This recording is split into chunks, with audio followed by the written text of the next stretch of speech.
Bueno, vamos Está a apagado, comenzar. Marco. Bien, bien, vamos a comenzar. Después iremos probando los audios de cada uno. Vamos a comenzar. Vamos a hacer 3 son para armonizarnos. Bienvenidos los que se sigan sumando. Om.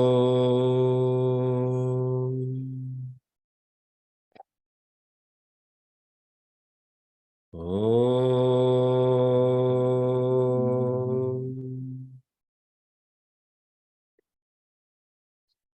Om.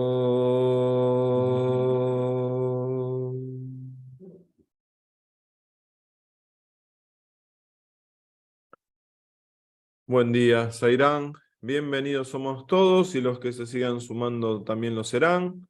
Hoy vamos a continuar con la lectura del texto sagrado Yoga Vasista. Desde la página 333, los que tenemos la versión original escaneada y la corregida de la 336, es la historia de Busunda, que tiene muchas páginas. Vamos a leer algunas, vamos a cortar 2, 4, como 5 páginas vamos a leer hoy.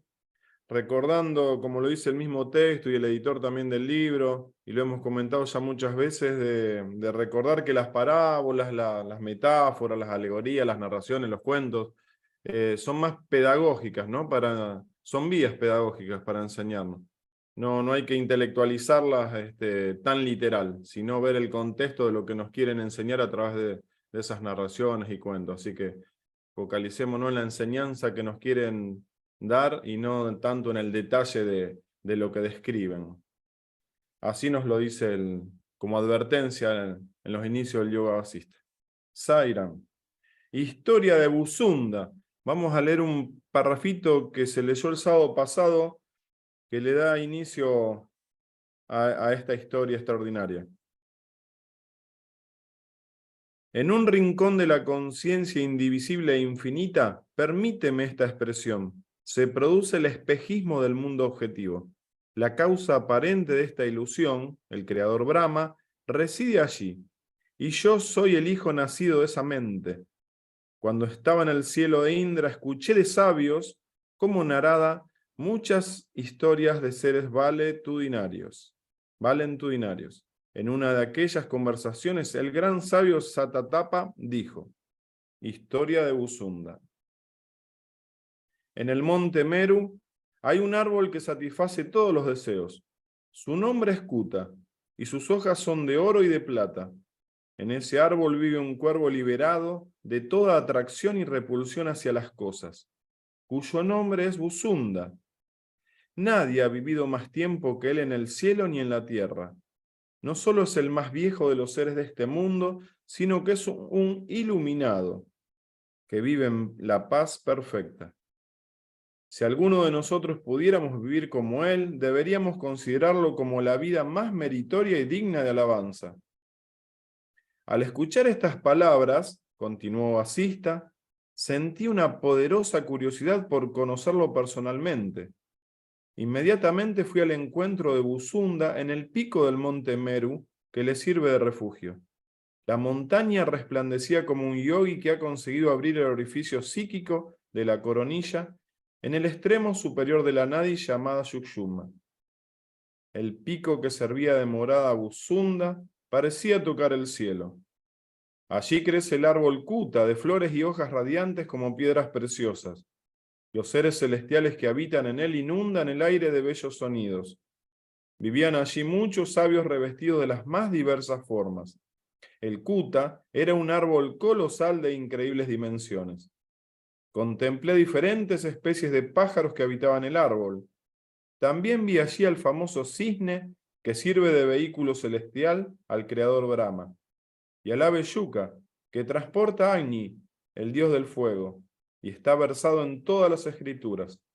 Contemplé al pavo real utilizado por Kartikeya, el hijo de Shiva, y a ese otro ave de nombre Bharadvaja, y muchas otras aves famosas y ciertamente magníficas. A cierta distancia del árbol se movían muchos cuervos, entre ellos se hallaba el gran Busunda. sentado en completa paz y tranquilidad, hermoso, radiante y sosegado. Ese era el famoso Buzunda, el ser más anciano de la creación. Había vivido durante muchos ciclos vitales. Recordaba a todos los que habían vivido durante infinidad de siglos y permanecía silencioso y tranquilo. Estaba libre de egoidad y de todo tipo de posesión. Era amigo y pariente de todos los seres. Fui hacia él, me reconoció y me dio la bienvenida. Por su fuerza mental materializó una lluvia de flores y con ellas me rindió culto. Me invitó a sentarme junto a él y me dijo: considero un gran honor que después de tanto tiempo me hagas una visita. Y acá en la cita pone visita a lo que es el darshan, ¿no? Bañados en el néctar de tu presencia, nos sentimos renovados como un árbol en primavera. Eres el más grande entre los seres dignos de adoración y estás aquí en virtud de los méritos acumulados en mi dilatada existencia. Te ruego que me expliques la razón de tu visita. En tu corazón brilla la luz del autoconocimiento alimentada por la continua investigación de la naturaleza del mundo irreal. ¿Cuál es el propósito de tu visita? Por la simple visión de tus sagrados pies he adivinado lo que te propones. Has venido aquí para investigar los secretos de la extrema longevidad, pero querría escucharlo de tus propios labios. Yo repliqué lo que sigue. Has sido bendecido con esta suprema paz que disfrutas a tu alrededor, dotado de la más alta sabiduría y libre de la red de la ilusión. Te ruego que me informes de ciertos aspectos sobre tu existencia. ¿En qué familia has nacido? ¿Cómo has alcanzado el más valioso conocimiento? ¿Qué edad tienes en este momento? ¿Recuerdas algo del pasado? ¿Y quién ha ordenado que vivas de esta vida tan larga al pie del famoso árbol de los deseos? Buzunda me contestó suavemente. Te diré todo lo que quieres saber de mí, sagrado Vasista. Escucha con atención, te lo ruego. La historia que voy a contarte es tan inspirada que puede borrar los pecados tanto de los que la cuentan como de los que la escuchan. Después de decir esto, Buzunda comenzó la siguiente narración. Sus palabras eran graves y corteses y tenían un inmenso poder porque su dueño había superado todos los deseos. Su corazón era puro porque había alcanzado la realización y era continuamente consciente del nacimiento y la extinción de lo creado. Aunque su tono era gutural y abrupto, sus palabras sonaban con gran dulzura y tenían la dignidad del propio Brahma. Su discurso tenía el sabor del néctar y comenzó de esta forma. En este universo hay una gran divinidad conocida como Hara, que es otro nombre de Shiva, que es el dios de los dioses, adorado por todos los dioses del cielo. Su consorte ocupa la mitad de su cuerpo. El sagrado Ganges nace en medio de sus enmarañados rizos.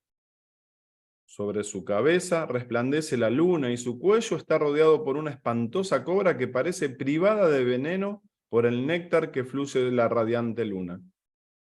Su único adorno es la ceniza sagrada que cubre todo su cuerpo. Habita en los cementerios y campos crematorios y se viste con una guirnalda de horribles calaveras. Varias serpientes le sirven de collares y brazaletes. Destruye a los demonios con una simple mirada, pero solo busca y pretende el bienestar de todo el universo.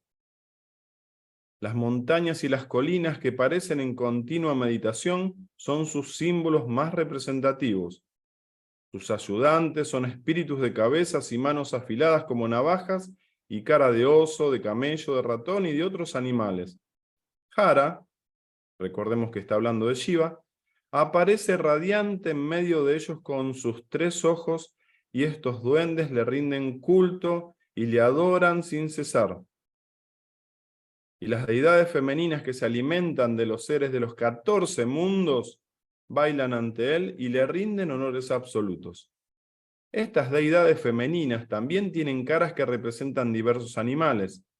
Viven en las cumbres de las montañas, en el espacio, en los diferentes mundos, en crematorios y en los cuerpos de algunas personas. Las principales de estas diosas son 8. Y acá las vamos a nombrar de acuerdo al Vasista, y la cita dice que estos nombres aparecen reiteradamente en los Puranas y explicarlos tomaría un espacio excesivo. Esto los dice el editor. Las principales de estas diosas son 8. Yaya, Vijaya, Yayanti, Aparajita, Shida, Rakta, Alambuya y Uttapala. Sairán, disculpen la entonación mía. Todas las demás siguen a estas 8. Las más famosas de ellas es la séptima que te he nombrado, Alambusa. Su vehículo es un cuervo extremadamente poderoso de color azul. En cierta ocasión, todas estas diosas se reunieron en el espacio para adorar a la divinidad conocida por Tumburu. Y acá en la cita dice que es uno de los aspectos o manifestaciones del propio Shiva. Repetimos, en cierta ocasión, todas estas diosas se reunieron en el espacio para adorar a la divinidad conocida por Tumburu y para realizar ritos perversos que revelaban la verdad suprema. Para adorar a Tumburu y a Bhairava, comenzaron a practicar ceremonias después de emborracharse con vino. Al momento comenzaron a discutir sobre una importante cuestión.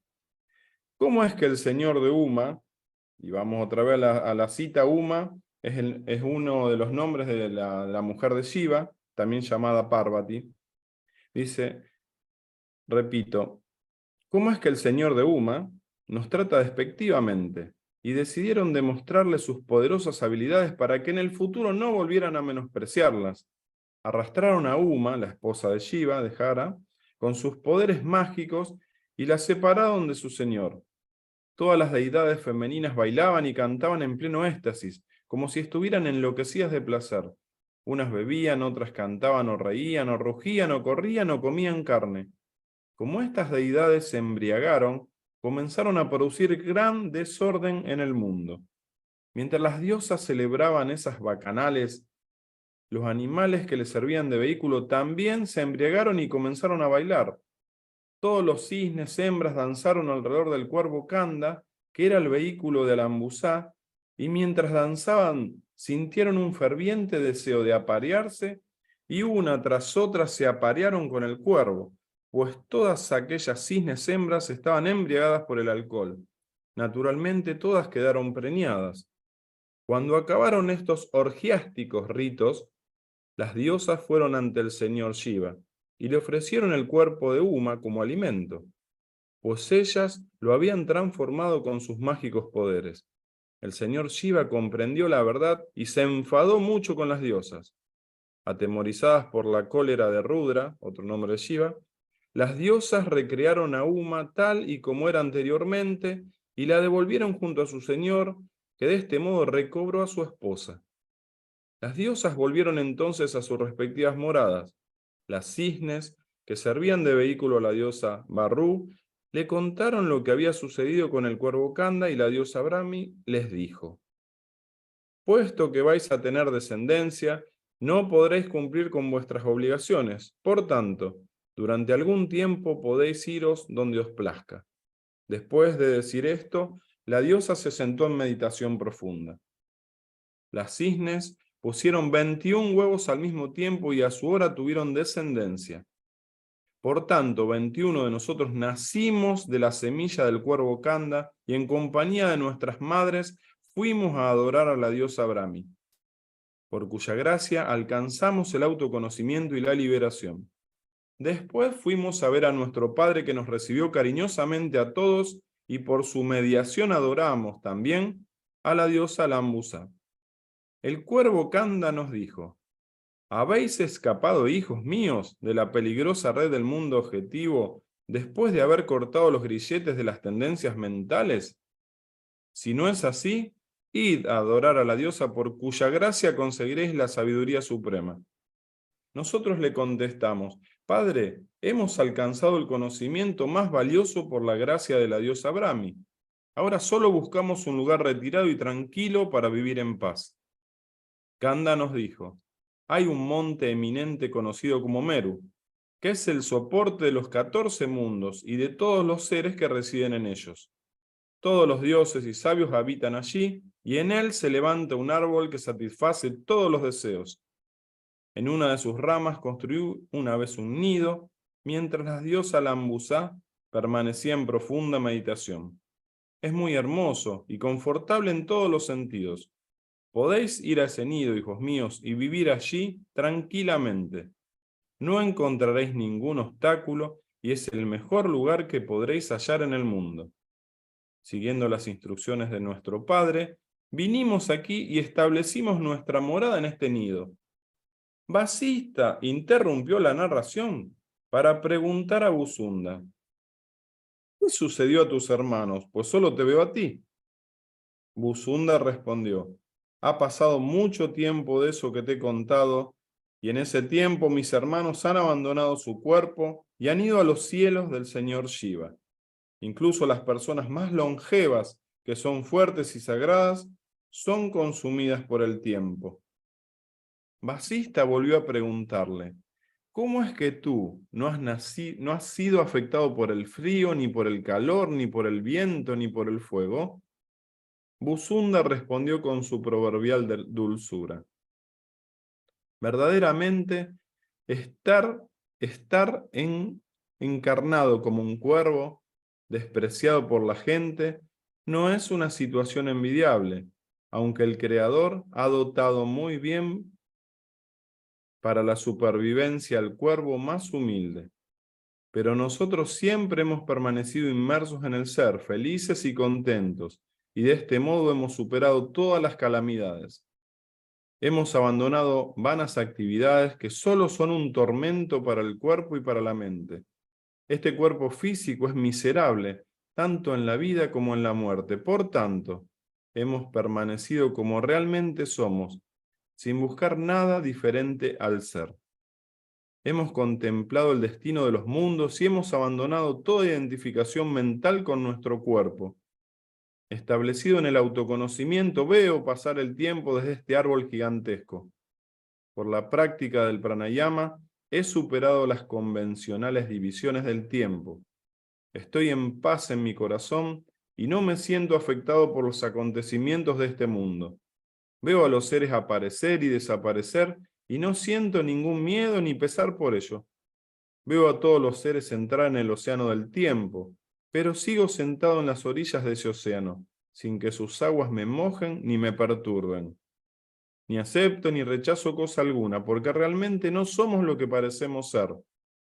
Aunque nos ocupamos de muchas tareas, no nos dejamos arrastrar por las modificaciones mentales y no perdemos contacto con la realidad. Señor, el néctar que los dioses vierten en el océano es inferior a la bendita esencia que fluye en presencia de sabios como tú. No considero nada más valioso que la compañía de los sabios libres de deseos y temores. Aunque ya había alcanzado el autoconocimiento, considero que mi nacimiento ha encontrado su plena satisfacción al verte hoy junto a mí y haber disfrutado de tu compañía. Este gran árbol de los deseos no ha sido abatido por las calamidades naturales ni por los cataclismos producidos por la disolución de los ciclos. En los últimos tiempos han sucedido muchas catástrofes. Por ejemplo, cuando los demonios intentaron destruir y aplastar la tierra, y el Señor tuvo que intervenir para rescatar la tierra del poder de esos demonios. Pero este árbol ha permanecido inafectado por todas estas catástrofes. Las horribles inundaciones y el calor abrasador de la disolución cósmica tampoco han conseguido derribar este árbol. Y por ello, los que residimos en él hemos escapado sin daño alguno. El mal solo se abate sobre los que no viven en un lugar sagrado. En este punto de la narración, Vasista volvió a preguntar: pero al final de la vida del cosmos, cuando todas las cosas llegan a su disolución, ¿cómo te las arreglas para sobrevivir? Buzunda respondió, y ya nos falta poquito acá: durante ese periodo, querido sabio, abandono este nido como un hombre ingrato abandona a su amigo y permanezco unido al espacio cósmico, totalmente libre de pensamientos y modificaciones mentales. Cuando los 12 soles cósmicos derraman su insoportable calor sobre la creación, practico el Varunida Rana. Y acá en la cita del editor dice, es la contemplación de Varuna, el dios de las aguas. Y sigo inafectado por todo lo que ocurre. Cuando el viento sopla con tanta fuerza que mueve las mismas montañas, practico el Parvati Dharana. La cita dice, es la meditación de las montañas. Y sigo inafectado. Cuando el universo es inundado por las aguas de la disolución cósmica, practico el Vayu Dharana, meditación del viento. Y nada puede afectarme. En resumen, permanezco como si estuviera en un sueño profundo hasta el próximo ciclo cósmico. Cuando un nuevo creador comienza a crear el nuevo cosmos, vuelvo a ocupar mi nido en ese árbol. Vasista le preguntó con curiosidad, ¿por qué tus hermanos no han sido capaces de hacer lo que has hecho tú? Vasunda respondió, la voluntad del Ser Supremo no puede ser transgredida. Por su voluntad yo soy así y mis hermanos fueron de otro modo. No podemos comprender ni juzgar lo que tiene que ser. Siempre ocurre lo que tiene que ocurrir de acuerdo con la naturaleza de cada ser. Por mi fuerza mental, este árbol se encuentra en el mismo lugar en todos los ciclos cósmicos. Acá vamos a hacer un corte. Dios mediante va a seguir esta interesante historia el sábado que viene. Ahora le vamos a dar paso a Albina, a Marco Erice, a Dardo, que entre todos vamos a tratar de dilucidar lo que nos dice acá Vasista. Y esto, lo que me resuena es que hay un montón de conocimientos hasta físicos y astrológicos que aún no han sido develados. Albina, adelante. Y habla de los ciclos cósmicos y todas cosas que lo hemos visto, ¿no? La disolución cósmica y demás. ¿Cuántas cosas para ahora, en pocas palabras, tratar de explicarnos? Así es. Es difícil, pero voy a tratar de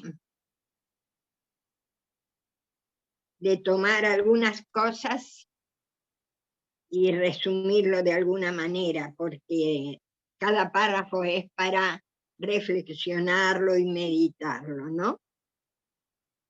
Y acá tenemos la historia de Vasunda. Como vos dijiste al principio, que hablaste de las metáforas, las alegorías, las parábolas, porque así como Jesús también usaba las parábolas, estos grandes maestros las utilizan para que nosotros podamos comprender mejor lo que quieren expresar y a lo mejor y por allí no estamos tan capacitados para entender, para comprender o para aprender. Y anoté una cosa, ¿no? Cuando Vasista visita a Vasunda. Y Vasunda un iluminado, y dice, fui al encuentro. Es decir, según mi reflexión y mi opinión, ¿no? Vasunda estaba allí, en ese lugar, en ese monte, el Monte Meru, y es como que está y espera. Y aún sabiendo, sintiendo, porque es un iluminado, que él es uno con todos, pero espera. Y así espera la llegada de Vasista.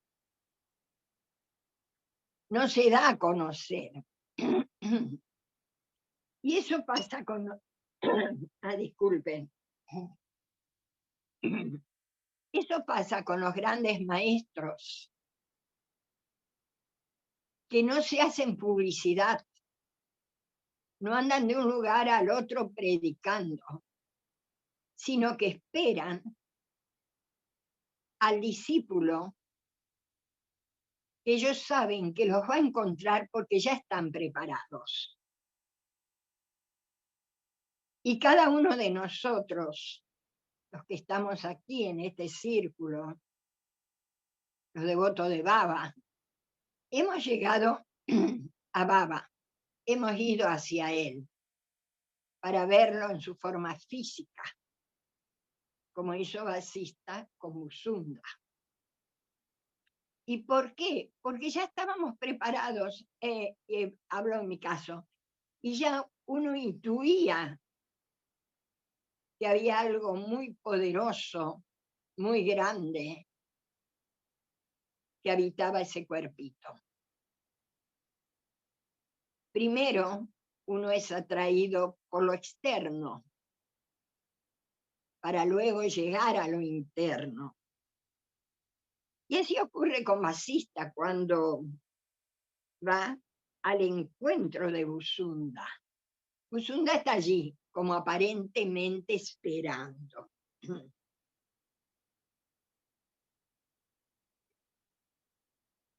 Y voy a tomar otra parte, porque hay tanto, ¿no? Hay Albina, tanto para contar. Albina, Sí, ¿y cómo te sí. resuena que en esta historia a este ser, a este Shivanmukta, lo pone dentro de un cuerpo de un cuervo? Qué curioso. Mire, es curioso, pero primero me vino a la mente, y lo dice después Busunda, ¿no? Por su apariencia física, el pobre cuervo, y por la manera como se alimenta, no nos resulta muy simpático como fuera, digamos, un canario o cualquier otra ave que a los ojos nos resulta bella. Y la sabiduría y todo, el conocimiento, está revestido de una forma áspera, oscura, que tenemos que descubrir.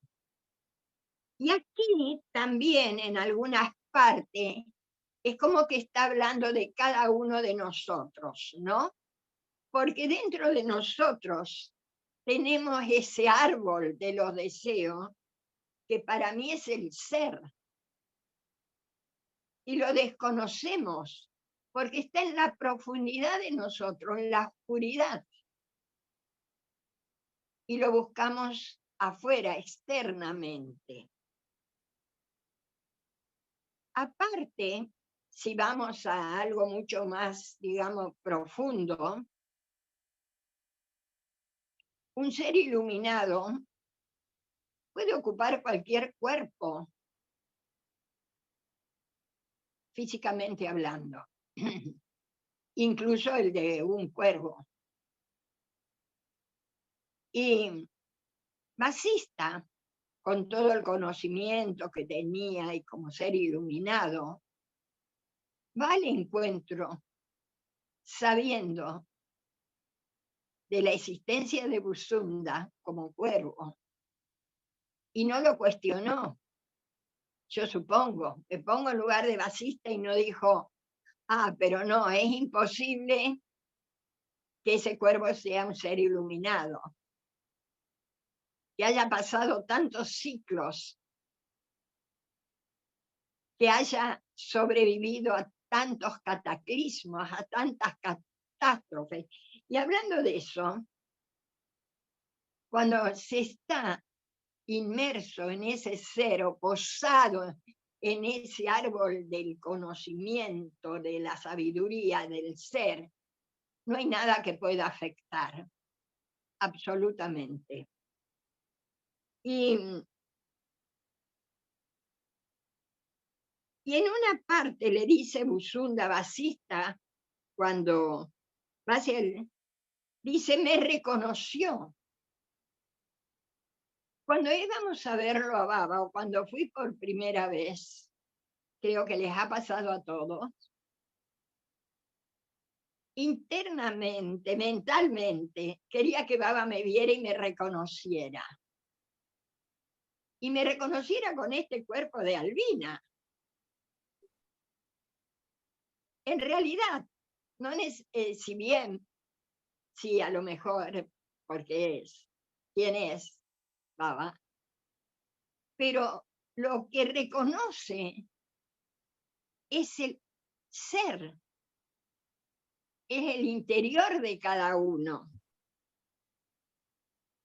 Y en ese interior de cada uno y que reconoce, y me pongo en lugar de Baba, está en el sabio que asistía a su darshan, como en aquel pecador más pecador, porque eso era lo que veía Baba. Y el ser iluminado que ve, no ve lo externo, es inconmovible ante lo externo, porque está parado, centrado en lo que es con mayúscula. Entonces no puede conmover absolutamente nada. Y a eso debemos llegar, y estamos en este camino para llegar a eso. Luego le va planteando algunas preguntas, ¿no?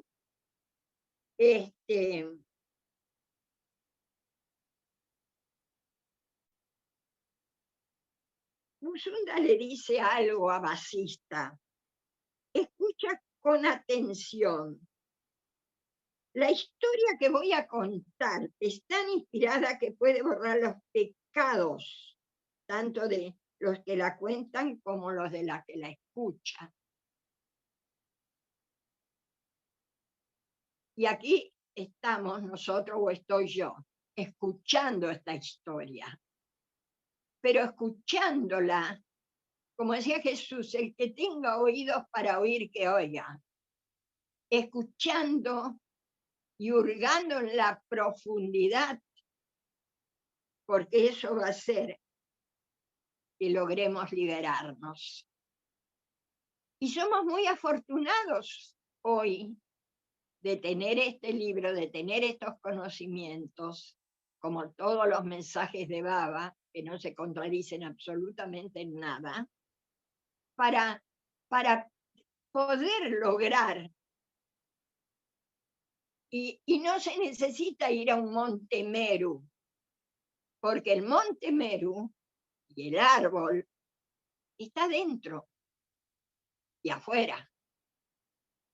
Solo tenemos que buscarlo, que encontrarlo. Vasista sabía cómo buscar, porque ya estaba, digamos, o yo estoy todavía en ese camino, pero sé que lo voy a lograr o que lo vamos a lograr, porque tengo esa fe también para todos. Musunda dice, su corazón era puro porque había alcanzado la realización. ¿Qué es un corazón puro? Un corazón puro, que no tiene maldad, que no piensa mal de nada ni de nadie, no juzga. Cuando se está inmerso en el ser, se está inmerso en ese corazón puro. Yagarba le llama, ¿no? Y también Vasista. Y va dando varias señales, nos va dando Musunda y Vasista en esta historia aparentemente complicada, para que nosotros, o cada uno, yo, la siga. Y voy a sacar en limpio solo esto para escucharlo a los demás hermanos. Que tenemos que estar apoyados en ese árbol de los deseos que está dentro nuestro y que es el ser. Sairán, manito. Qué lindo, Albina. En el cierre, si Dios quiera, y lo sentí, si no, no hay problema. Te he escuchado tantas veces hablar de los cuentos como Caperucita Roja que tenían mensajes esotéricos. Y vos ahora Así es, dijiste, está el cuervo Buzunda está posado sobre el árbol del conocimiento, ¿no? Sobre el árbol de la sí, sabiduría.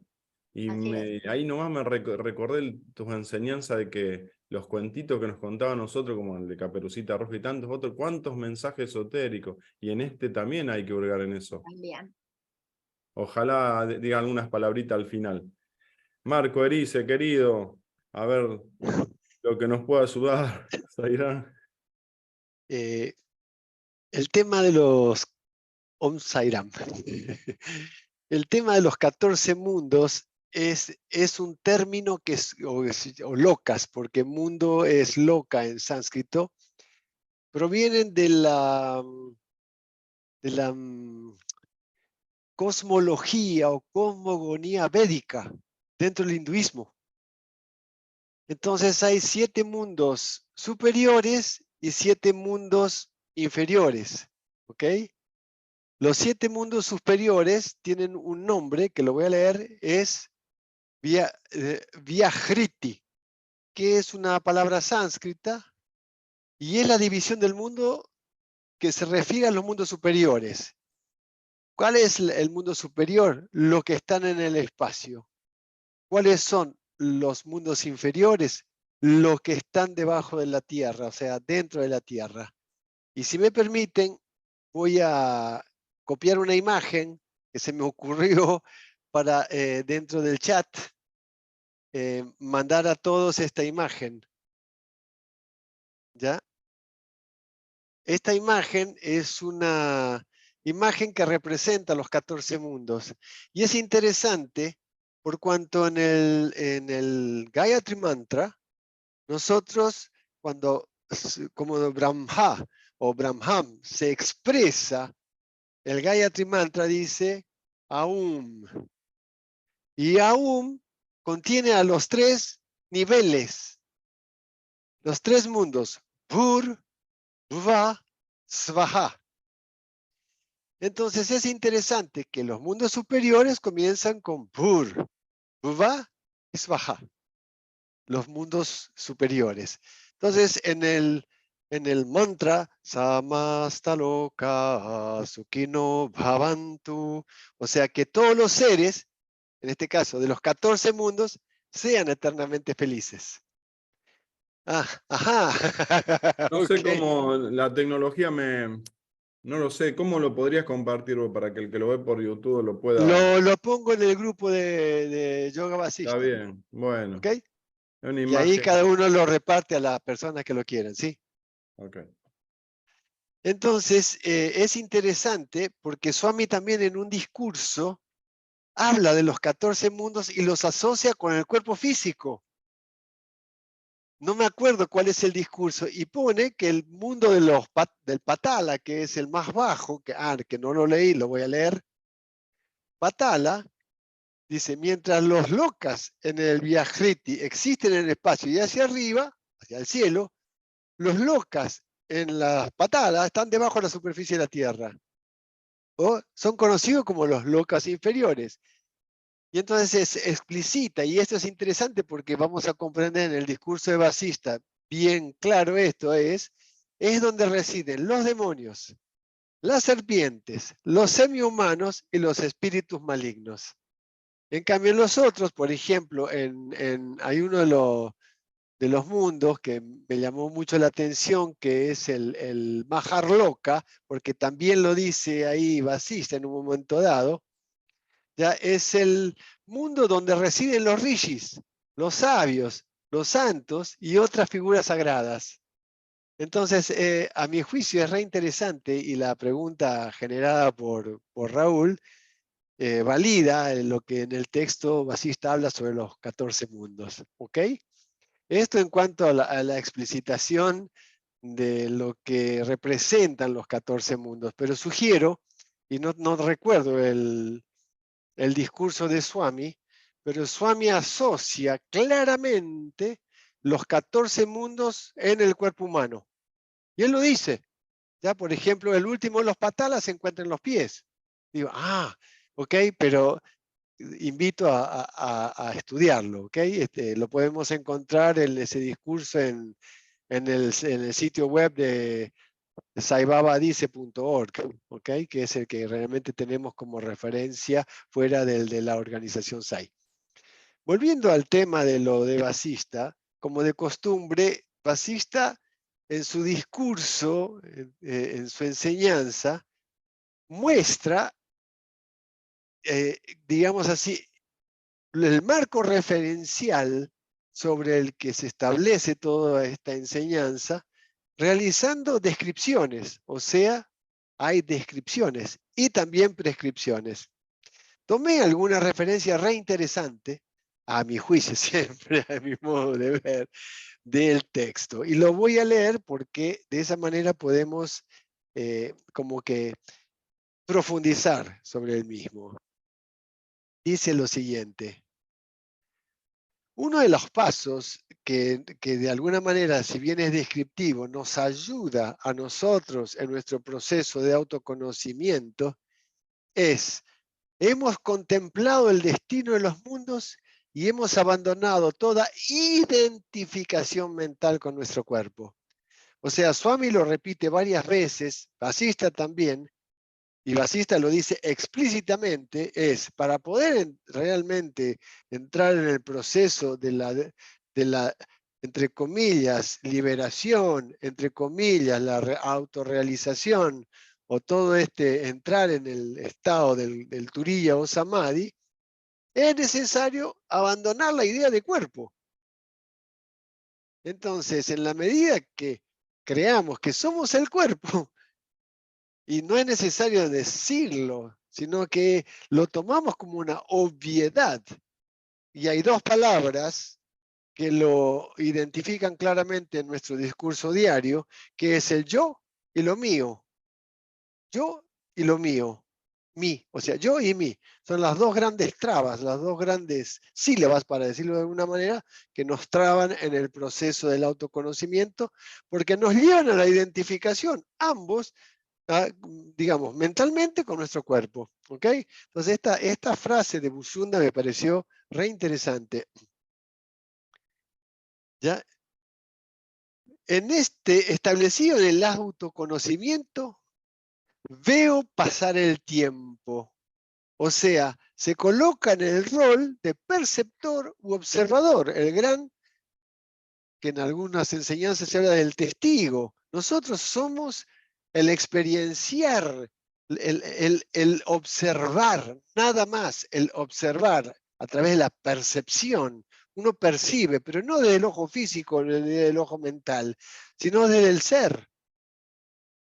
Otra de las cosas que dice aquí Bushunda, que es re interesante cuando, si bien en el mundo del Bhutakaya no existe nada que no se transforme, tal como salió hoy en el mensaje de la pizarra del día, que está genial, o sea, siempre hay una transformación, dice así, la voluntad del Ser Supremo no puede ser transgredida, y es por su voluntad que yo soy así.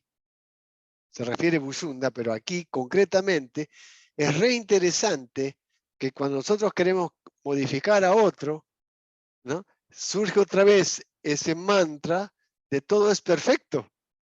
Entonces, el asunto es hacer el trabajo interno y no querer modificar a los otros.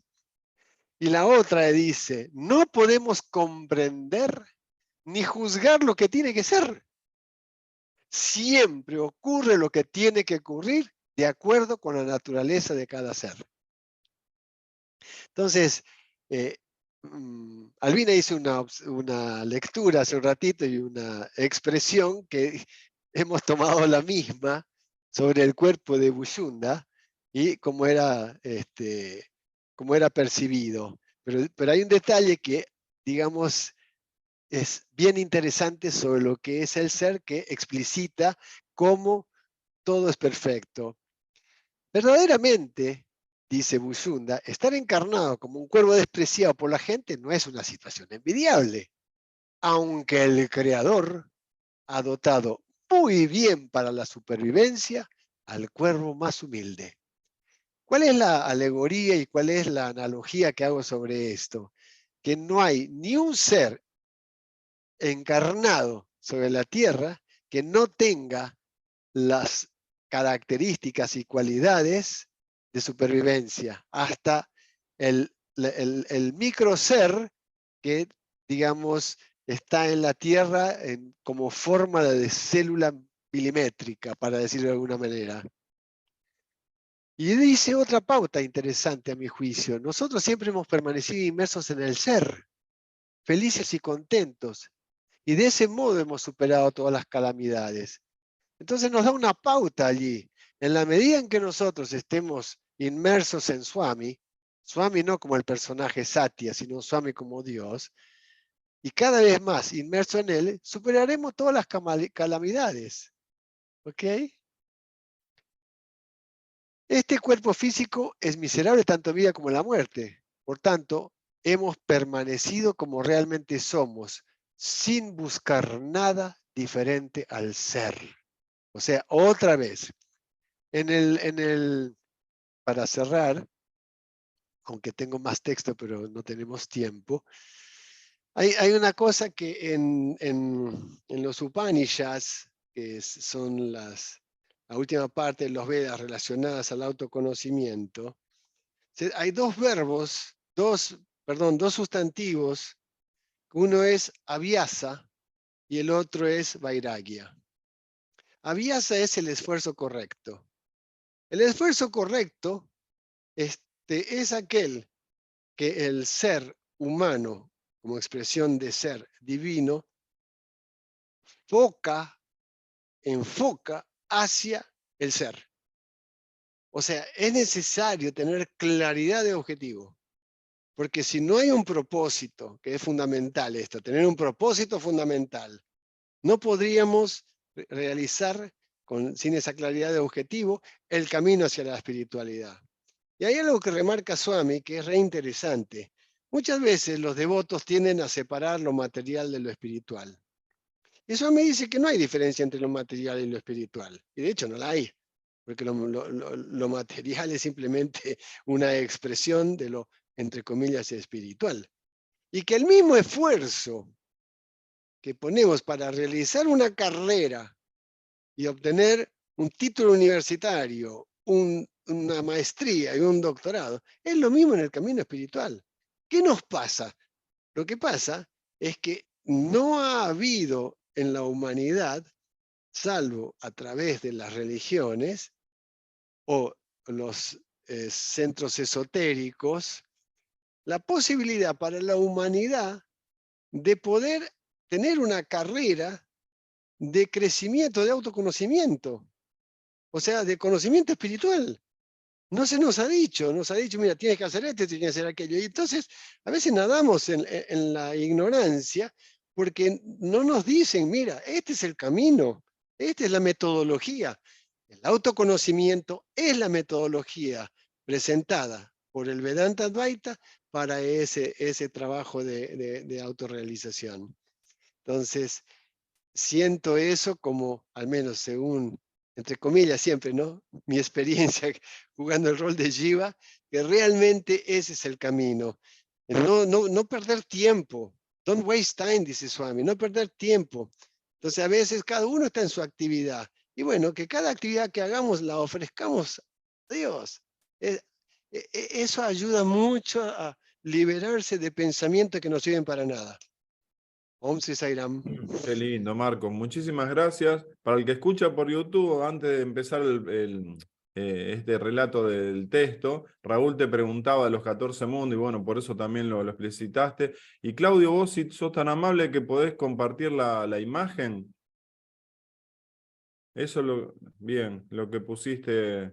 Y como puso Seba en el chat, Saibaba lo explica en el libro Prasnotara Bajini, que está para descargar gratuitamente desde la página web de la organización Saibaba Argentina. Todos los libros están para descargar en PDF en forma gratuita y según Seba, y te damos las gracias Seba por la info, en el Prasnotara Bajini Sai habla también de estos locas, ¿no? Estos mundos. Bueno. Te pasaste, Claudio, decinos algo de lo que estás sintiendo antes de Dardo, que le vamos a dar paso después. Sairán, buen día. la manera de escuchar la alegoría, como decía Albina y como comentaste vos, Horacio, haciendo la comparación con los cuentos que escuchábamos cuando niños, ¿no? Eso me parece algo que intuitivamente, creo yo, persiste de la época en que éramos pequeños, en la infancia, y que esa actitud se podía manifestar naturalmente, ¿no? Y acá hace hincapié vos cuando empezaste a la lectura, hiciste hincapié en eso, y a la vez a esta manera de escuchar lo relacionaba con lo que decía recién Marcos respecto a no perder el tiempo, y creo yo que a pesar la creencia que tenemos culturalmente en este tiempo humano, me parece a mí, es la preponderancia del aspecto intelectual o de la mente y la importancia que se le asigna al surgimiento de los pensamientos y la elaboración a partir de ellos de la consecución de objetivos en la vida. Y eso de alguna manera cubre esa actitud de escuchar un cuento al que vos referías al principio y que creo yo que esta lectura nos indica, ¿no? A percibir el sonido más allá de la palabra con la que se manifieste, en la certeza de que como eso proviene de una lectura, que es la fuente, que es, creo yo, cuando uno escucha a alguien que habla desde el corazón o un escrito que fue hecho desde el mismo lugar, desde el corazón, el fenómeno que se manifieste va a ser una experiencia que cuando se evoque, en este caso con esta lectura, va a ser como ese mismo momento en el que fue escrito. Es como escuchar, no sé, el sonido de los pájaros cuando uno no está esperando escucharlo y de repente escucha un pájaro y queda como en un estado de bienaventuranza, no sé cómo decirlo, o bien. No hay palabras, ¿no? Creo yo, para definir eso. Simplemente es Tayrán. Qué lindo, Claudio, muchas gracias. Dardo, después Marco Echeverri, después Raúl. Adelante, Dardo. Bueno, gracias, Horacio. Sí, sin duda es una de todos los textos que venimos leyendo, esta parte es yo diría, la más complicada para comprender, la más complicada como para deducir qué es lo que está queriendo decir. Realmente también debe ser profundo, por supuesto. Pero en principio yo creo que, como todo texto, ¿no?, de estos tipos esotéricos o iluminadores, tienen distintos niveles de comprensión y distintos niveles de enseñanza en cuanto a cómo nosotros lo queremos tomar y también en los niveles de conciencia que nosotros estamos. Cuánto de purificada está nuestra conciencia para comprenderlo. De todas maneras, siempre es potable porque se pueden extraer montones de cosas. Por ejemplo, como decía Marcos, si lo miramos desde el cuerpo físico es una cosa, pues del ego. Si lo tratamos de comprender más allá de eso es otra. Entonces, siempre va a ser beneficioso y va a tirar datos importantes, como por ejemplo eso del cuervo, como escondidas, si estuvieran escondidas ciertas cosas que nos va dando como enseñanzas. En el nivel del cuerpo físico vamos a decir que dice que sus palabras, a ver si lo encuentro acá en el texto, sus palabras tenían un inmenso poder, las palabras del cuervo, ¿no es cierto?, Buyunda, porque su dueño había superado todos los deseos. O sea, estamos hablando de algo físico que emite palabras, pero igualmente si superó todos los deseos, esas palabras hasta pueden construir, materializar o manifestar cosas, ¿no? El poder de la palabra, cuando ese ser o ese Shiva, vamos a llamarlo así a Buyunda, tenía la claridad para expresarse, pero también un poder atrás inmenso en las palabras. Lo mismo ahí cuando sigue que su corazón era puro. Vamos a suponer que tenía tanto un corazón físico como energético. Bueno, era puro, entonces, ¿por qué? Porque había alcanzado la realización. O sea, también nos está dando otro dato. ¿Tenés un corazón puro? Sin duda cuando alcanzas la realización. Bueno, y así muchas más con respecto a la visión desde el cuerpo físico.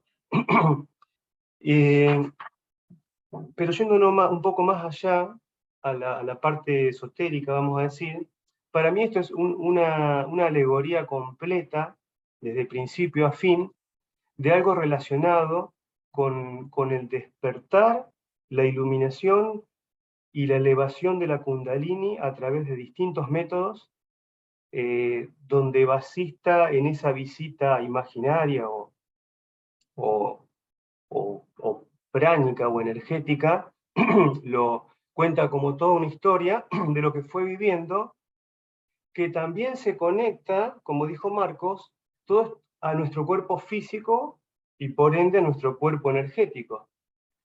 ¿Por qué? Nuestro cuerpo pránico y mental, obviamente. ¿Por qué? Porque está relacionado, es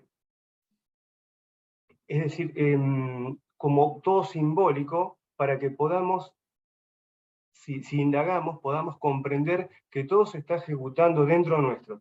Cuando Baba dice, yo estoy en ustedes, al lado de ustedes, arriba de ustedes, en ustedes, uno siempre se ubica en el cuerpo físico.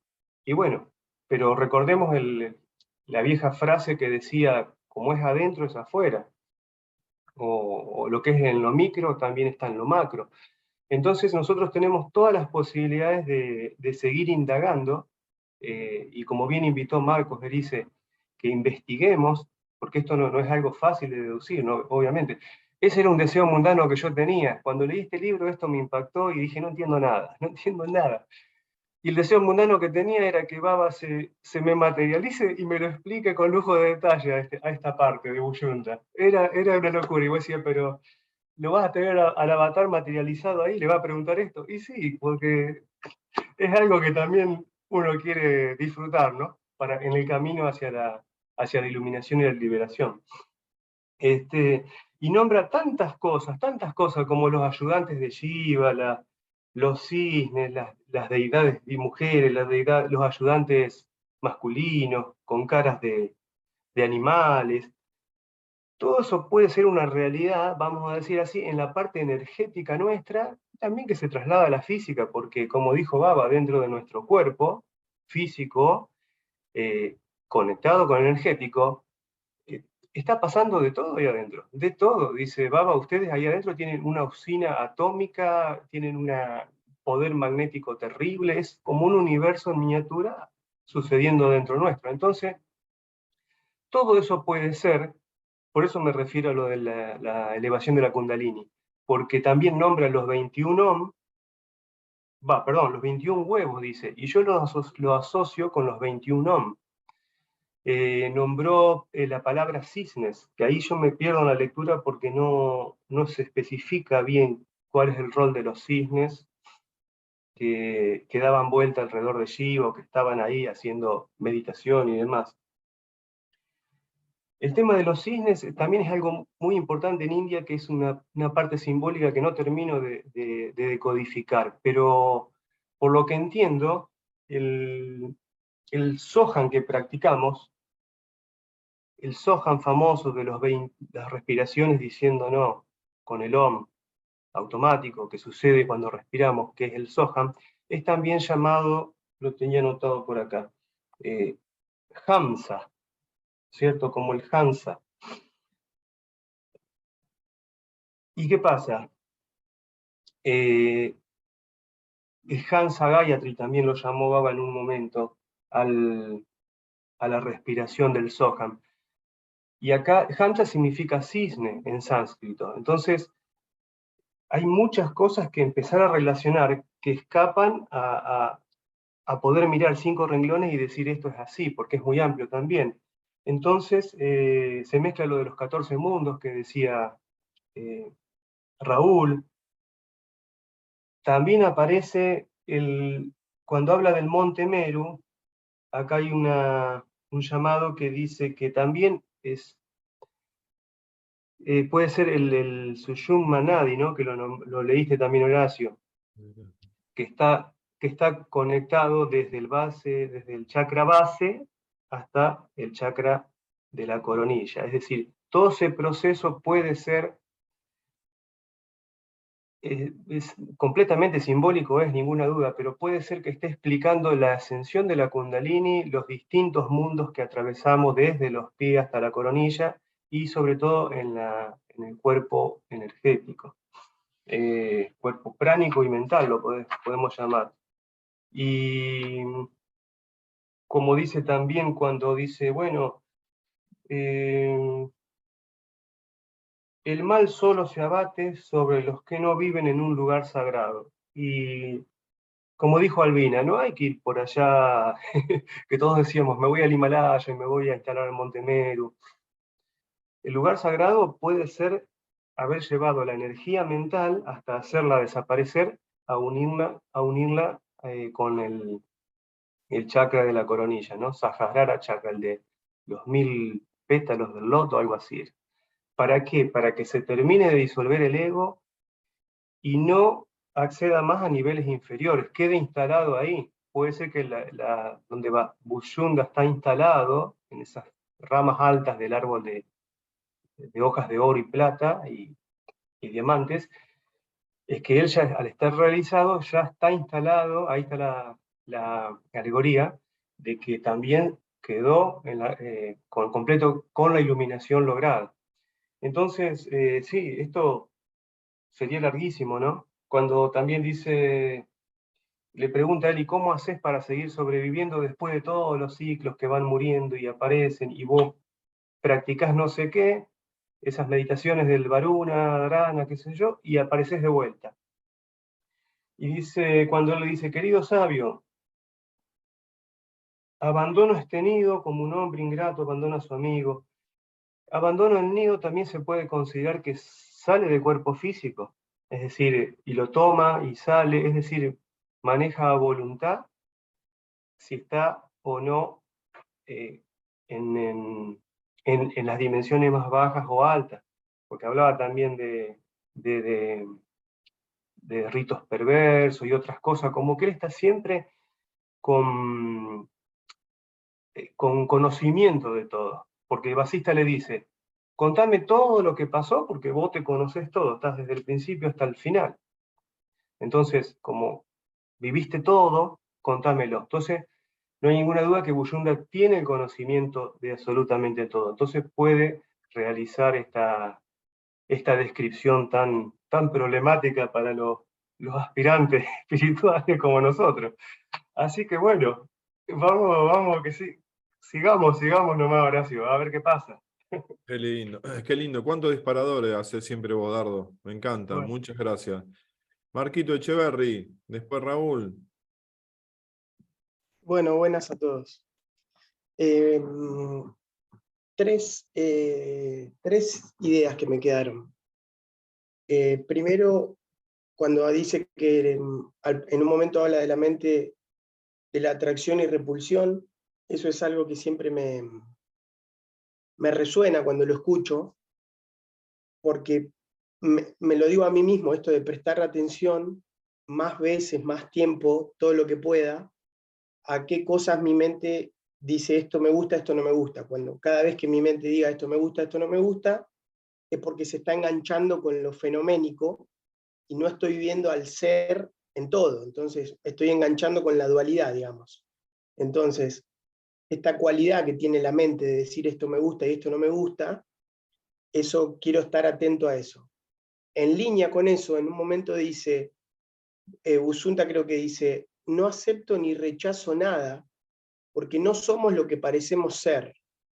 Y tiene que ver con lo mismo, porque no acepto ni rechazo nada, es otra vez la mente clasificando, juzgando, evaluando, categorizando, que está bien, porque nosotros tenemos discernimiento y hay que usar el discernimiento. Baba dice, primero está el sentido común, después está el sentido espiritual. Pero por otro lado, la reflexión que eso me deja es, cuánto acepto de lo que pasa, como que es la voluntad de Dios, ¿no? Esto de no acepto ni rechazo nada, dice.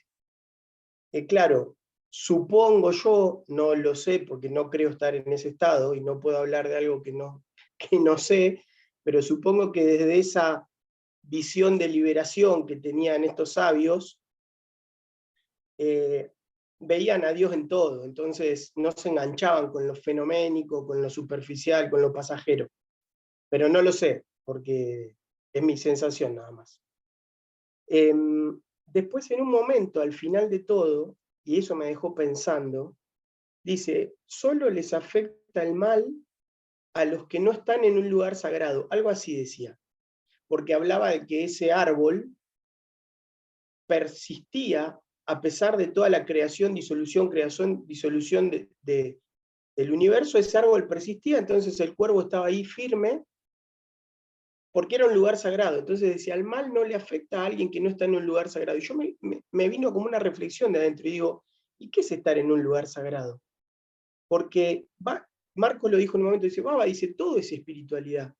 Entonces, ¿qué es estar en un lugar sagrado? ¿Dónde tengo la mente para sentir si estoy o no en un lugar sagrado? Porque todo tiene que ver con la mente, como siempre. Entonces, me acuerdo que una vez le preguntaban a Baba, pero Baba, entonces la guerra no está pasando. Y dijo algo que para mí fue como, dije, wow, ¿qué está diciendo? Si en tu mente no está, no existe. Claro, si yo no soy consciente, si en mi mente no hay algo, no sé que está pasando algo, si en mi mente no está, para mí no está pasando.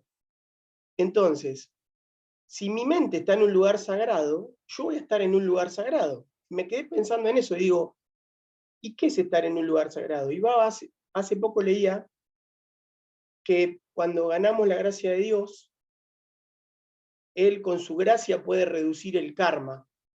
Eso de estar en un lugar sagrado,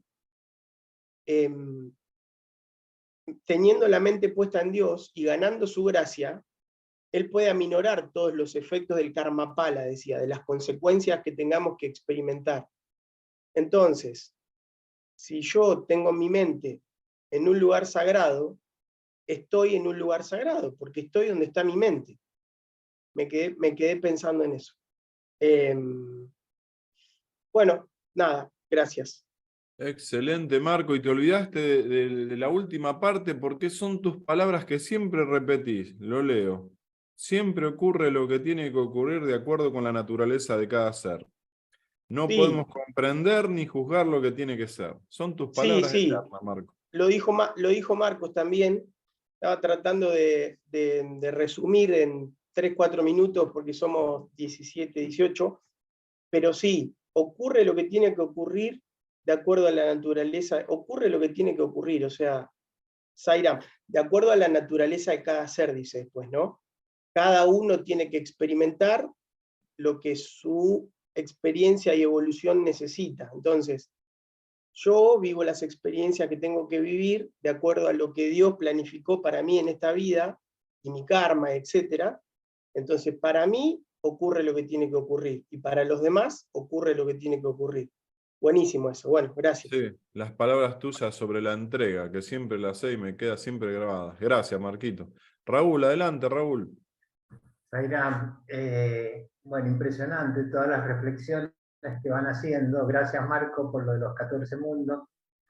Y en realidad lo mío es un humilde aporte de algo que me viene a la memoria, toda esta lectura, con todas estas imágenes que, bueno, están dadas en alegoría, comparaciones, analogías, etc. Me viene a cuento que Baba decía, le preguntaban que cómo era él, en esencia, en realidad. Él dijo, si yo me hubiera manifestado como soy en realidad, ustedes me hubieran tomado como algo raro, me hubieran puesto en una jaula y me hubieran puesto en exposición como en un zoológico para ver este fenómeno. Entonces dice, tuve que tomar este cuerpo humano parecido al de ustedes para que ustedes me pudieran entender lo que yo les quiero decir.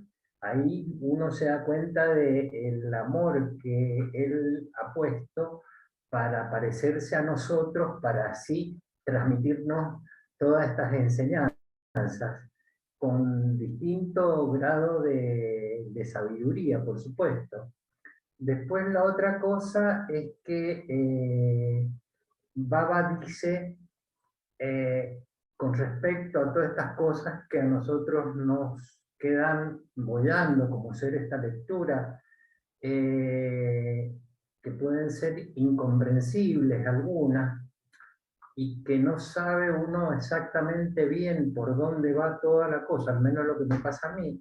Baba siempre decía, acepten mi incertidumbre. O sea, aceptar su incertidumbre es dificilísimo, porque verdaderamente lo que él puede decir o cómo él puede detonar a través de las formas conocidas y no conocidas, son verdaderamente, es un mundo totalmente no aprendible por nosotros. Entonces tenemos que aceptar esa aceptación. Y alguien habló de una usina atómica en algo, y eso me vino a cuenta que cuando me decían, cuando me preguntaban a mí, cuando llegaba a Mendoza, cómo era el ARRAM, qué lo que era todo eso que yo veía ahí, y yo mencioné en varias ocasiones, mucha gente, que para mí el ARRAM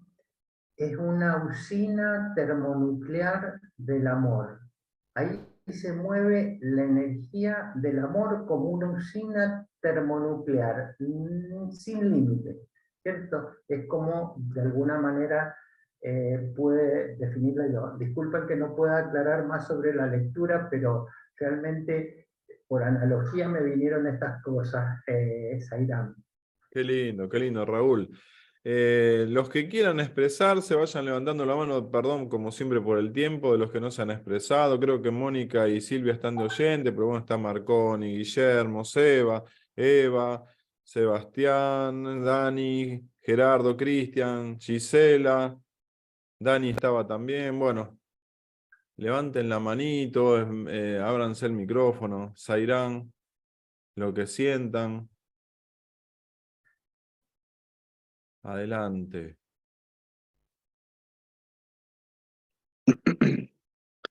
Guillermo, Buenos días, adelante, Guillermo. Horacio, buenos días a todos.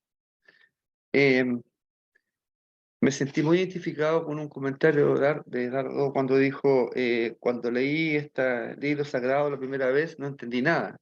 Bueno, a mí me pasó algo parecido, con la buena fortuna de que Marcos me lo fue explicando con mucha paciencia.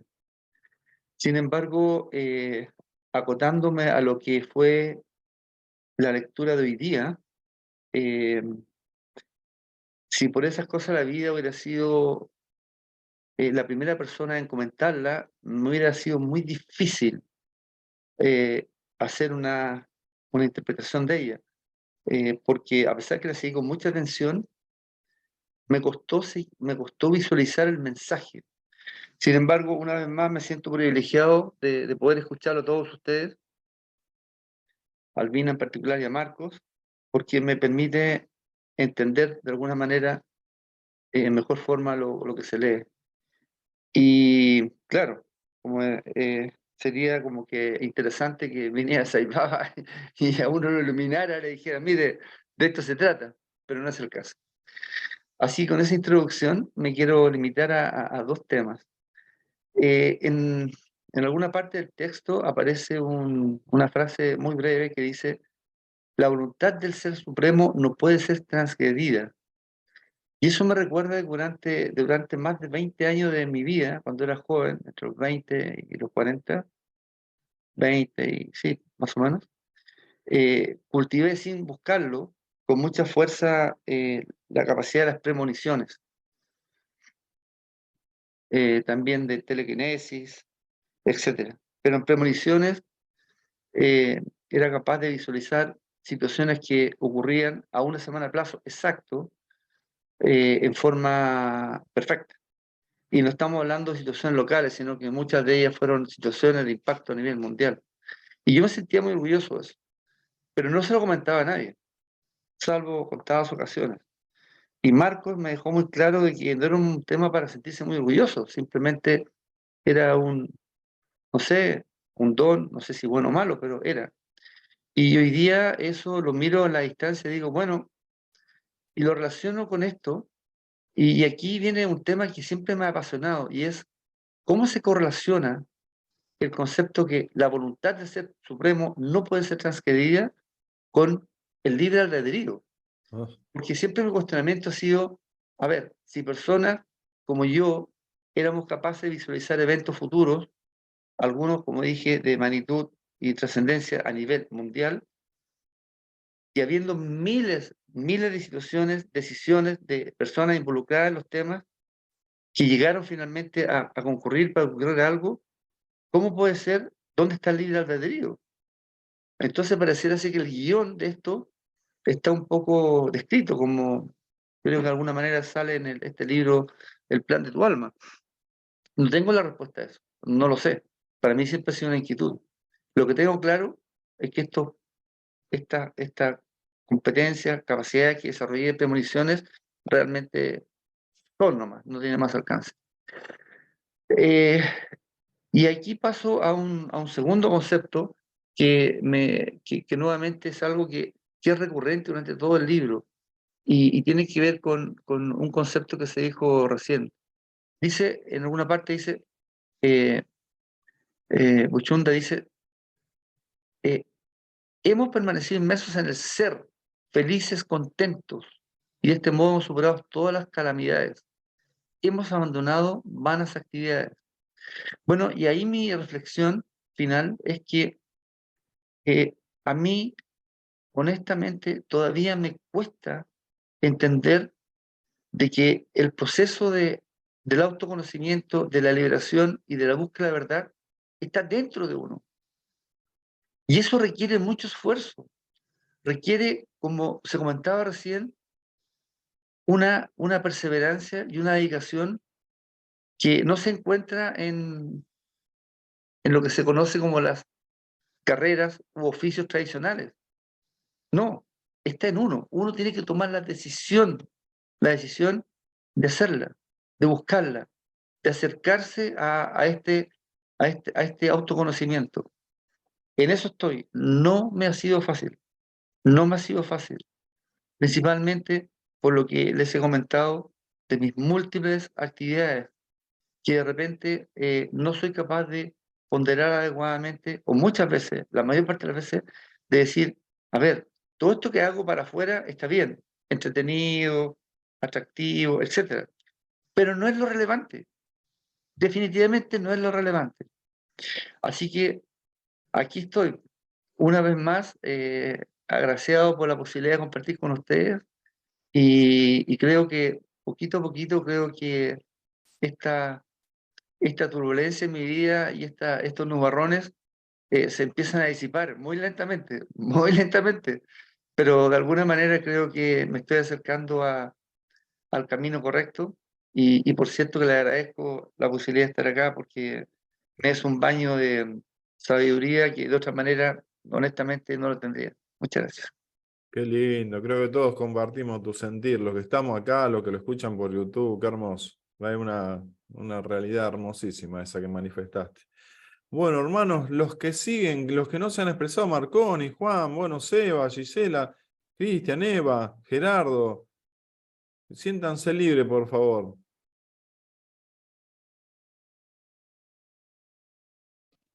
Y si no, Gerardo y Mónica habían levantado la mano. Gerardo, bien, Gerardo, adelante, Gerardo. Se me pasó eso. Adelante, Hola, don buen día. Gerardo. Buen día, ¿cómo están? Muy enriquecedor todo lo que escuché hoy, así que muchas gracias porque la verdad que estuvo muy bueno lo que aclararon. Yo voy a centrarme en una parte de la lectura donde dice, em, por tanto, 21 de nosotros nacimos de la semilla del cuervo Kanda, en compañía de nuestras madres fuimos a adorar a la diosa Brahmi, por cuya gracia adorar a la diosa Brahmi, por cuya gracia alcanzamos el autoconocimiento y la liberación. Y me impactó eso cuando lo leí, porque recordé alguna frase que escuché alguna vez, que la gracia es directamente proporcional al esfuerzo. La gracia divina es directamente proporcional al esfuerzo, ya sea entonces que uno elige el yoga del servicio, el yoga de la devoción o el yoga del conocimiento espiritual, cualquiera de los caminos o los tres, hechos con una actividad perseverante, con un objetivo claro, tratando de alcanzarlo en formas puras y con paciencia, como pureza, paciencia y perseverancia. Siempre se me quedó ese discurso de Baba. Nos ponemos a sus pies. Creo que pensaba en eso, ¿no es cierto? Me impactó mucho porque hay una actividad, digamos, volitiva de adoración. Entonces, creo que me parece que, bueno, que me impactó mucho eso y me dejó pensando, ¿no es cierto?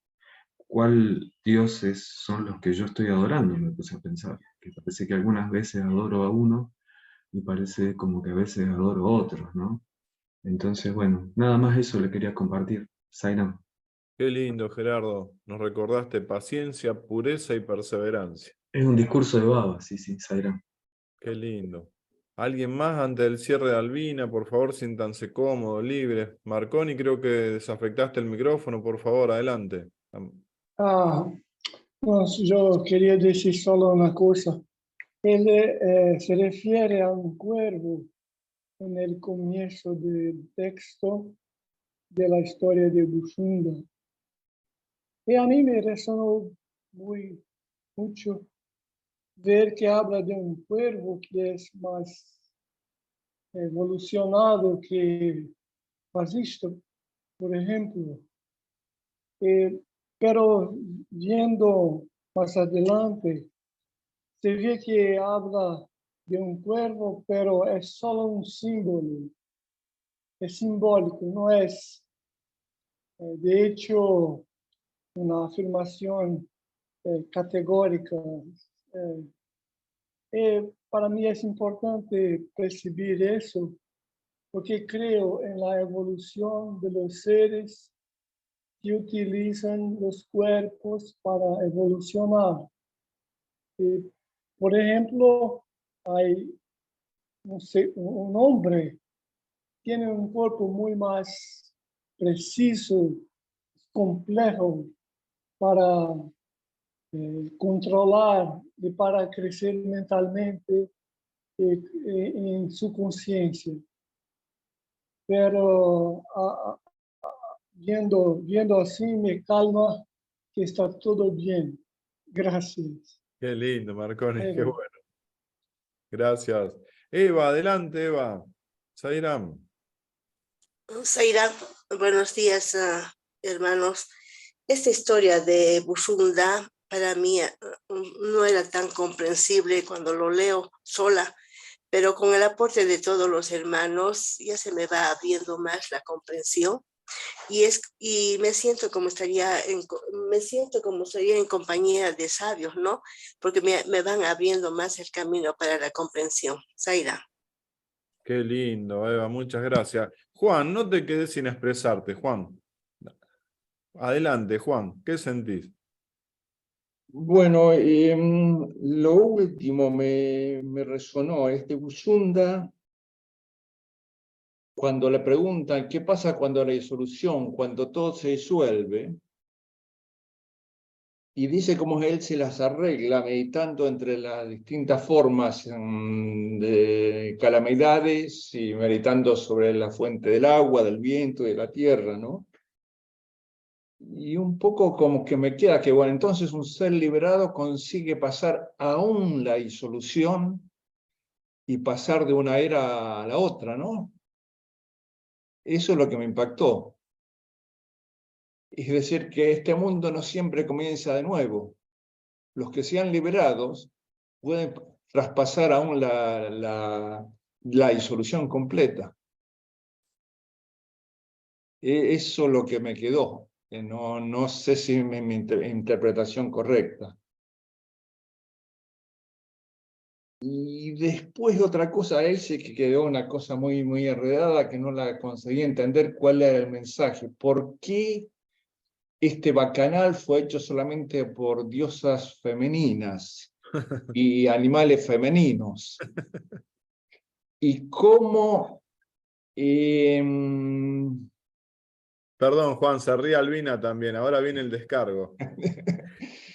y cómo después está el papel del cisne que embaraza a todas, y cómo después esas diosas femeninas en alguna forma se transforman, porque le devuelven a Uma, a Shiva las perdona, y la progenie sigue con los hijos de ellas que van a vivir al monte Meru. Entonces, ¿cómo es cosa? Que hubo un error de estas diosas, pero después, debido a lo que hace Shivahara, consigue reentrar en un camino de iniciación, de conocimiento, y se van todos a vivir al monte Neru, ¿no?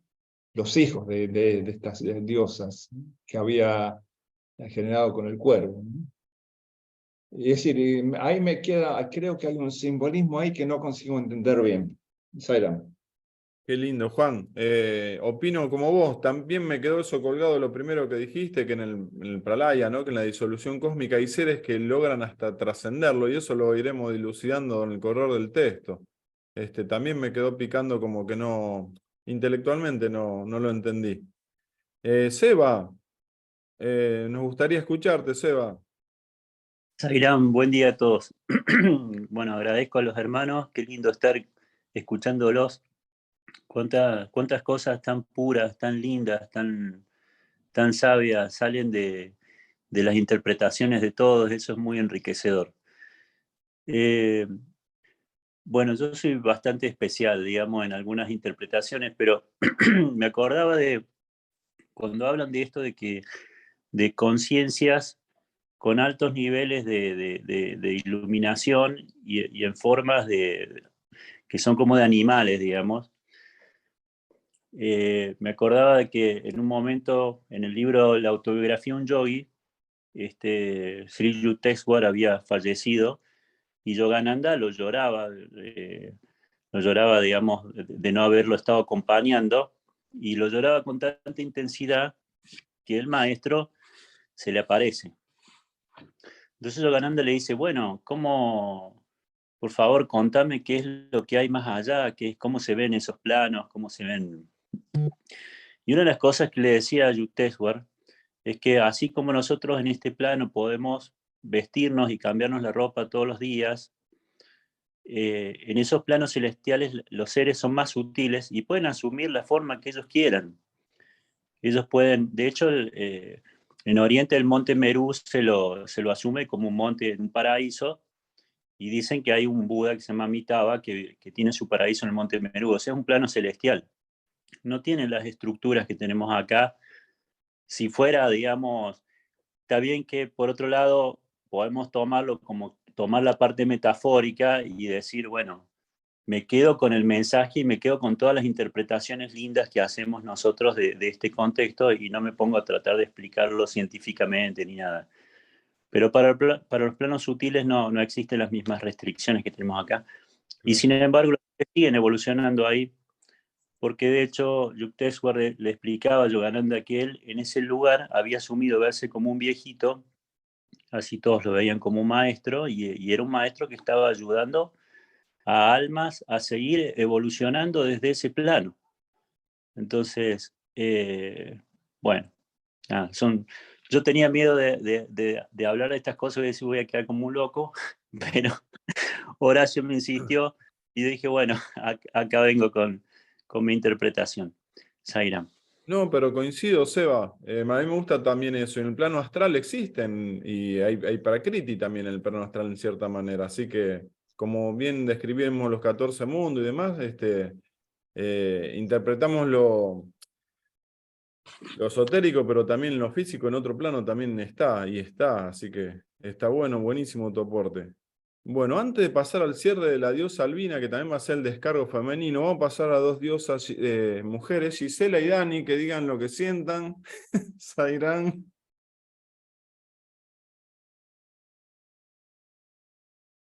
Hola, Zairán. Bueno, a mí lo que me quedó del texto es esto cuando dice, estoy en paz en mi corazón y no me siento afectado por los acontecimientos de este mundo.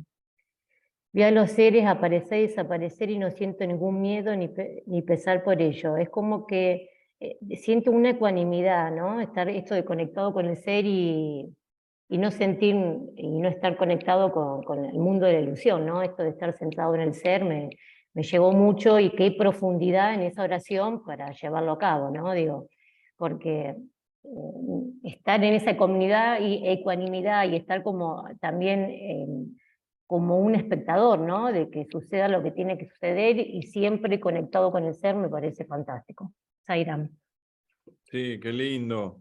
Daniela, no sé si podés hablar, lo mismo que tu esposo, que están trabajando, a ver si no pueden opinar. Zairán, Zairán a todos. La verdad que bueno, agarré tarde el discurso, así que solo estoy escuchando las opiniones. Realmente lo que se me viene y a lo que voy, digo, el gran desafío, ¿no? Es estar en esa neutralidad, como dice Baba, que estemos en el mundo pero no pertenezcamos. Me lleva a eso, a esa frase, ¿no? A poder lograr esa neutralidad de estar aquí sabiendo de que todo esto no es, de que lo que realmente es va más allá, o más acá, digo yo. Simplemente eso, Zairán. Gracias, Daniela, gracias. Albina, el cierre. Y sentite en paz porque si te quedan cosas por decir, esta historia de Buzunda la vamos a seguir leyendo en sábados próximos. Sí, para no hacerlo largo, sí voy a dejar había unas cositas, pero me hizo reír lo de Juan, porque me hizo recordar lo que decía Filón de Alejandría, que es un judío cabalista contemporáneo a Jesús y que ha desentrañado buena parte del Génesis desde el punto de vista de la Cábala o Kabbalah. Y él decía que lo masculino es la razón y lo femenino es la sensibilidad. Y por eso, si bien todo es alegoría, ¿no? La serpiente, ¿a quién busca? A la sensibilidad, a la mujer, porque va a actuar más desde los sentimientos, desde la emoción.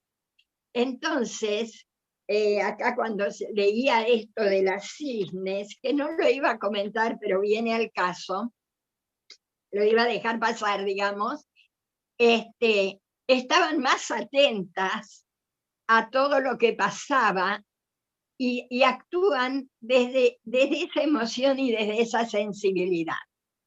Así que, por eso, pero en realidad es un todo, lo femenino y lo masculino. Son alegorías. Y respecto a lo que vos me decías de los cuentos, nosotros acá tenemos y hemos nacido posiblemente también en épocas oscuras, en una época iluminada, porque este Kali Yuga es iluminado, porque tenemos acceso, gracias a la tecnología, de todos estos conocimientos que nos van a llevar a la sabiduría y a la liberación. Pero en épocas muy oscuras, Edad Media, por ejemplo, que estos conocimientos, sobre todo en Occidente, no podían salir a la luz porque eran inmediatamente sesgados, aplastados, recurrieron a cuentos que sabían que quien ya estaba en un estado de conciencia un poquito más elevado iba a encontrar la profundidad. Y para quien no, era simplemente un cuento. Y a mí me llamó la atención de que ahora hay ciertos grupos feministas que quieren sacar de la Bella Durmiente cuando el príncipe la besa para que despierte, porque supuestamente es un acoso. Y para mí es una locura. ¿Por qué? La Bella Durmiente está durmiendo a causa de las cosas de este mundo.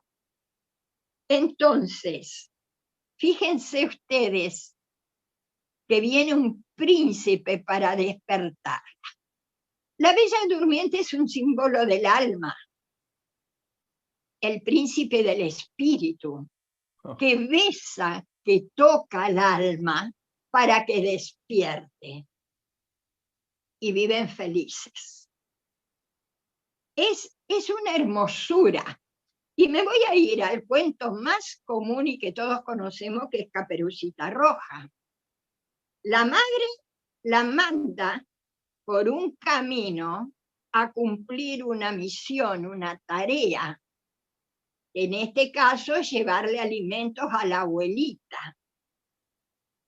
Pero cuando Caperucita sale hacia afuera, se encuentra que hay dos caminos y que un camino es más agradable. Y allí usa el libre albedrío para tomar el camino más agradable. También hay alguien que la tienta.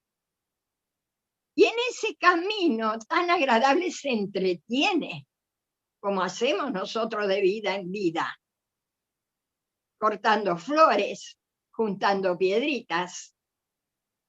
Y de esta manera le da tiempo al lobo para que llegue a la abuelita y según el cuento, se la coma y se ponga él en lugar de la abuelita. Es decir, cuando llega este lobo también la engulle a ella. Hay tanta enseñanza en este cuento, porque nos pasa a todos, que elegimos el camino más fácil.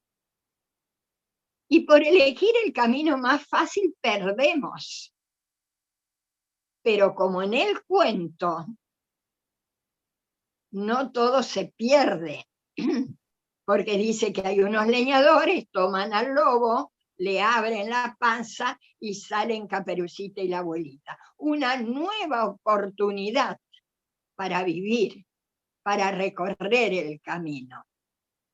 Y esto solo en un cuento, pero así con todos los cuentos que escuchamos. Y respecto a los animales que hablan, si vamos a los cuentos, en los cuentos los animales hablan. Y hay animales que cumplen una tarea buena y otros una tarea de malos.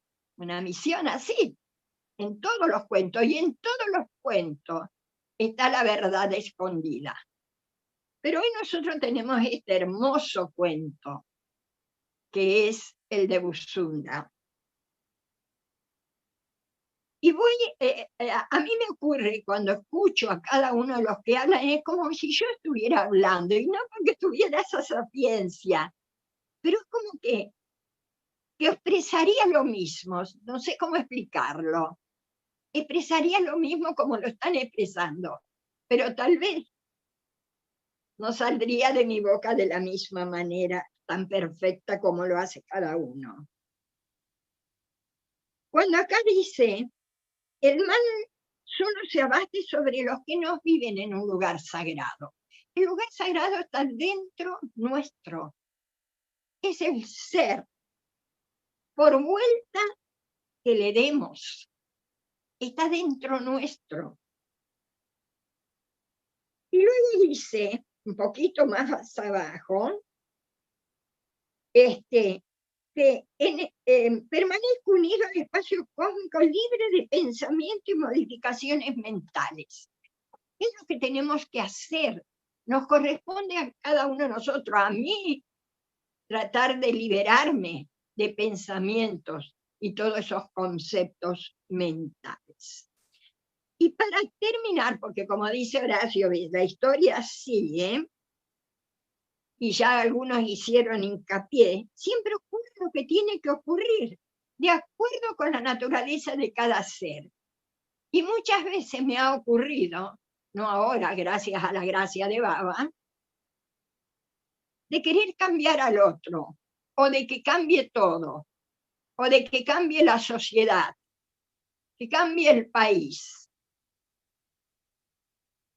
Y todo ocurre como tiene que ocurrir y de acuerdo a la naturaleza de cada ser. Y debemos respetarlo, porque acá viene la palabra respeto, más allá del amor, el amor es respeto también.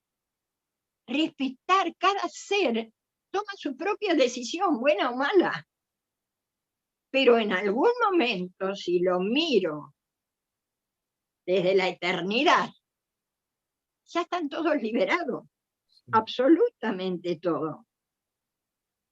Y dice, por mi fuerza mental este árbol se encuentra en el mismo lugar en todos los ciclos cósmicos, en el mismo lugar. El ser es eterno, nada lo afecta, sin principio ni fin. Tengo que estar centrada en eso. Buscar en mí. Conócete a ti mismo y conocerás a Dios. Conocerás al ser. Te instalarás en el ser.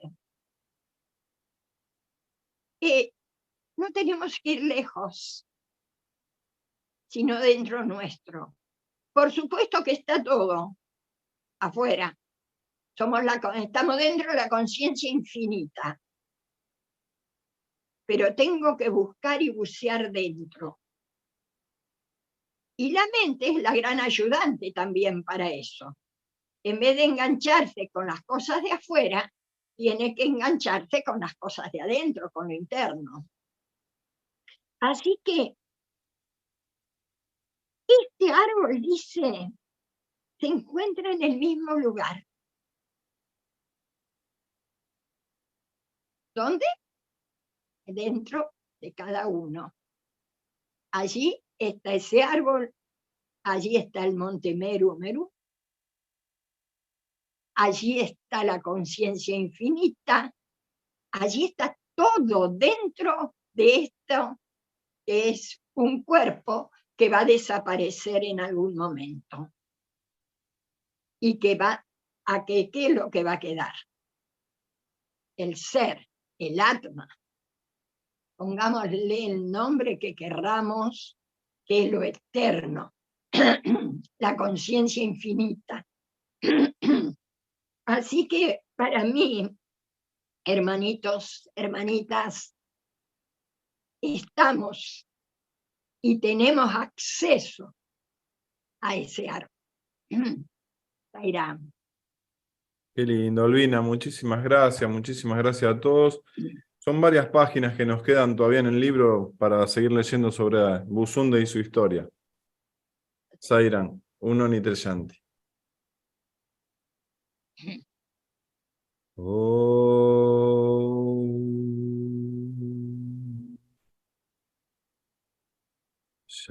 Shanti, Shanti, Shanti.